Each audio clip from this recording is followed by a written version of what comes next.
Well, good afternoon, everyone, and a happy Easter to you. We bring blessings and greetings to you on this Easter Sunday. And welcome to episode 4 of our Bible history series. And being that it is Easter Sunday today, the topic that we're going to look at is the resurrection and showing that the resurrection was a historical event. It would be fair to say, in all the topics we've looked at in this series, the resurrection would have to be one of the most important historical events in the whole Bible. Again, we always say this: if you are a person of faith, we hope and pray that this will bless you and enrich your faith. Perhaps, on the other hand, you've always been quite skeptical of this event. We hope and pray that the evidence that we will present today will be a means to challenge you, help you to dig deeper into the topic so that you can find those answers you've been searching for. It is also worth saying that as Christians, we do see this, well, we do take this as an element of faith. At the end of the day, we are dealing with a supernatural event. On the other hand, we see plainly in Scripture that there is historical evidence that proves that the resurrection was a real event and that people witnessed the risen Christ after it happened. So we're going to demonstrate that today. And so today we thought we would do something extra special and have all three of us on the camera. I'd like to introduce Pastor Richard Miles of Upper Trosnant Baptist Church, and my dad, who you've probably seen before, is Phil Norman. Greetings to the two of you. We thank you that you're able to join us today. All three of us have been sharing on this panel, both as interviewers and interviewees. And so we thought it would be really special for all three of us to contribute into this topic today. And so I'd like to hand over, first of all, to Pastor Richard Miles. Thank you, Dale. Well, each of the four Gospels of Matthew, Mark, Luke, and John give an account of the resurrection. But the thing is that they emphasize different things. They give different details as to what actually happened. And so as you read through the different gospel accounts, you'll find differences in some of the details of what was recorded. Now, you may wonder why that is. Does it mean that some of them are more reliable than others? Does it mean that none of them are reliable? Well, let me put it to you like this. If an event like that were to happen today, you would have all of the newspaper reporters and TV companies there to cover it. And you'd find that they would each report it in a different way. If you were to read different newspapers or watch different TV stations, you would get a slightly different version of what happened. Maybe to do with what the journalists actually saw themselves, or maybe to do with who they're reporting for, because different newspapers have different readerships, different TV stations have different people watching them. But it doesn't necessarily mean that the reporters are not telling the truth. And if we assume that each reporter is telling the truth about what they've seen and heard, you will obviously get a slightly different version of events. And that's what's happening here in the gospel accounts. But the important thing is the facts upon which they all agree. And that is that the tomb was empty. And so I want to look just briefly at a couple of things. First of all, the fact that the tomb was empty and the different way that is reported. And secondly, the appearances of the risen Jesus. So the empty tomb. Now all four Gospels tell us that it was women who went to the tomb, and they found that the stone had been rolled away from the front of it. But Matthew gives us a detail that is not mentioned in any of the other Gospels. because he tells us of a massive earthquake and an angel coming down from heaven and rolling the stone back that was in front of it.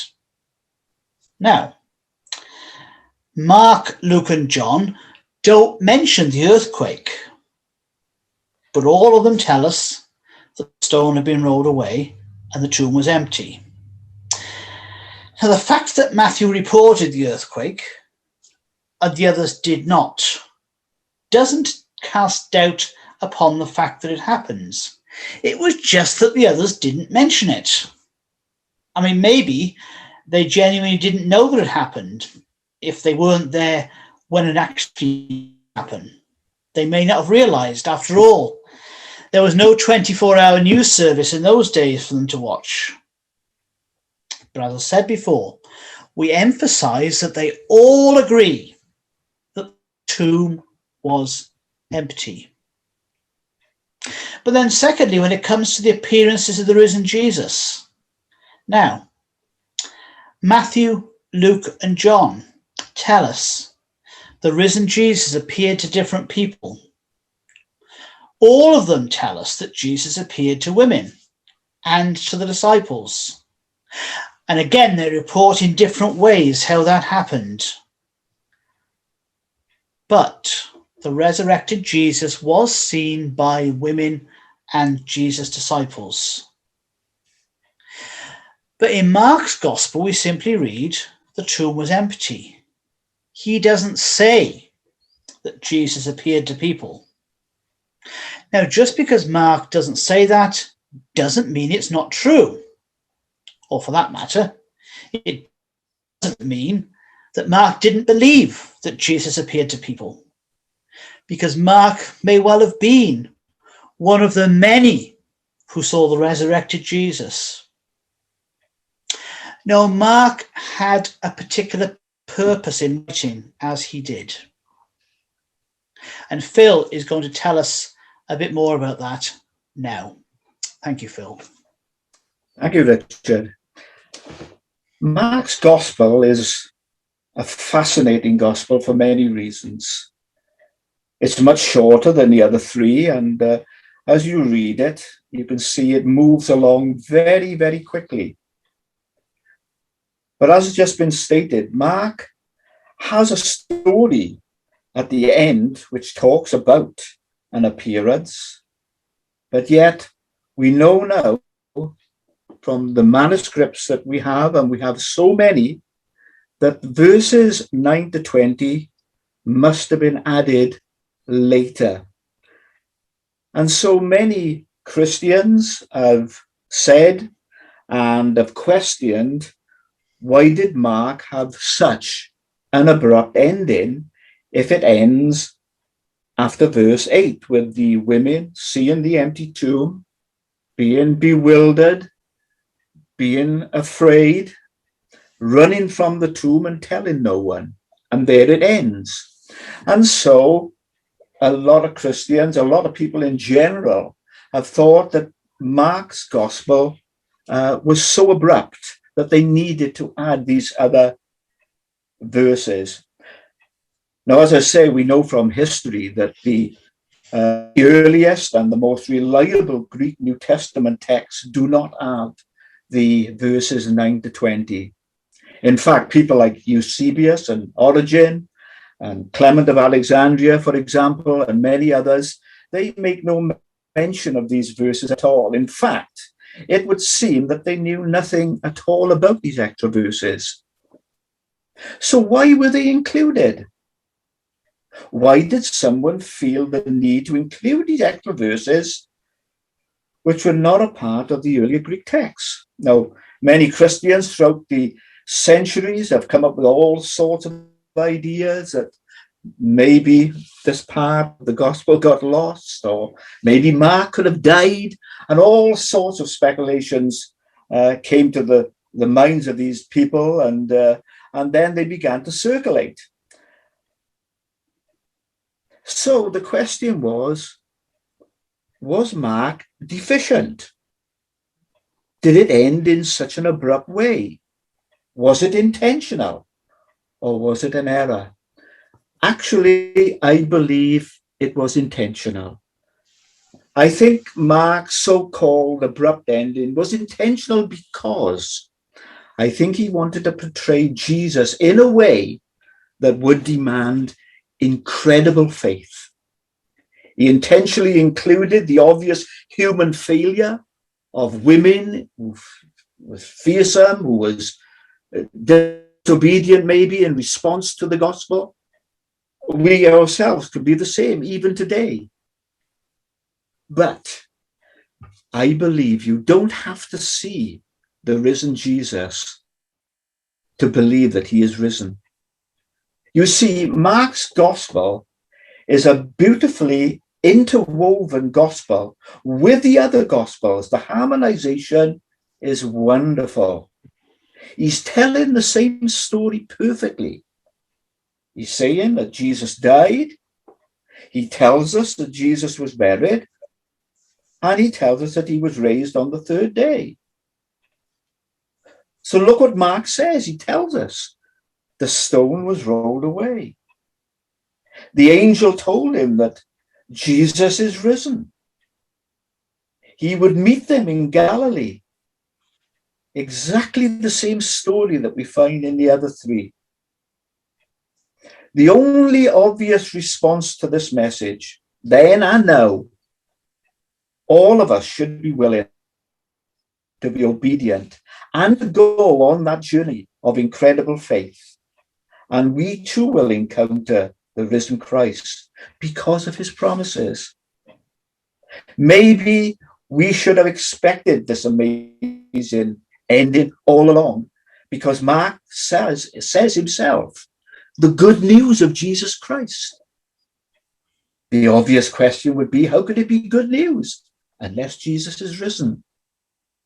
So though Mark in his original gospel didn't talk about the appearance stories, he is telling us that Jesus Christ is risen.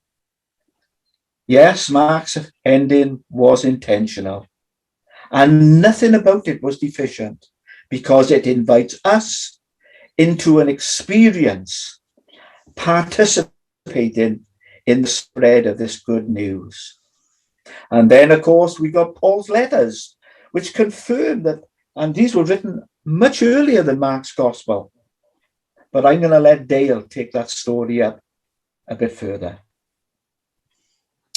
Thank you so much.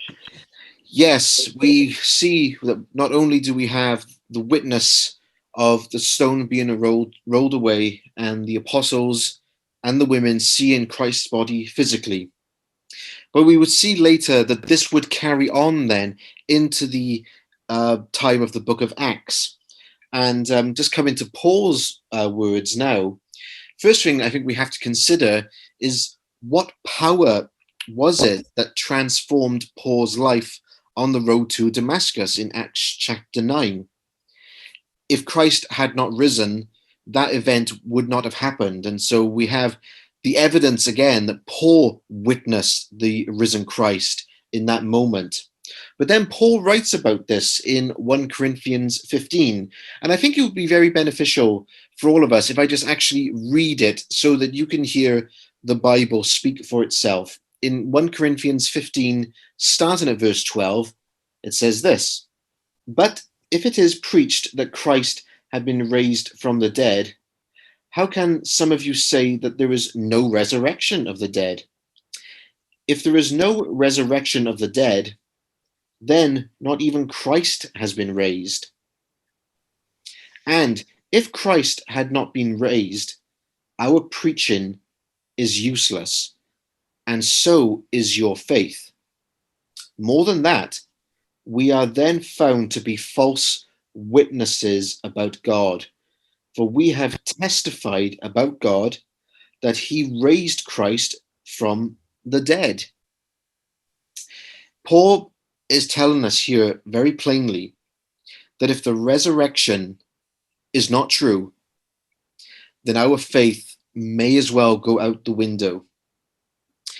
If there is no resurrection, there is no forgiveness of sins. There is no way to enter into relationship with God. And also, there would be no grace. We would all be living as slaves under the law.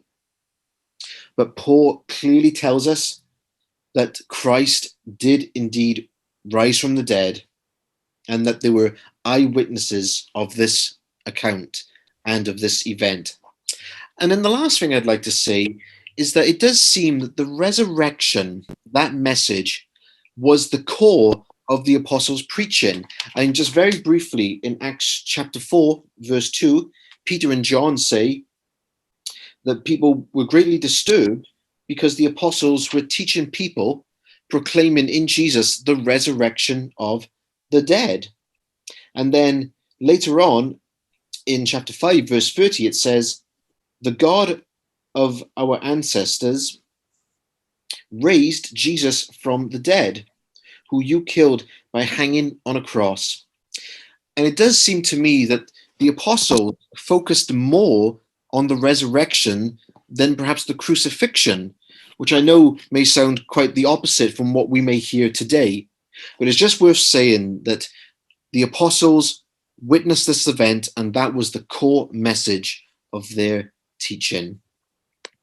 And so, as we bring all of this to a close, and as you've heard everything being said, we do hope and pray that this has blessed you, that you will see clear evidence that the resurrection is true.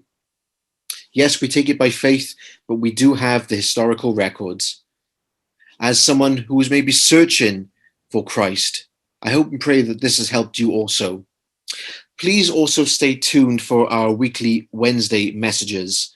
And this coming Wednesday, it will be myself speaking, and I'm going to go into a little bit more detail about how you can receive the risen Christ into your life, thus again proving that it is a true event.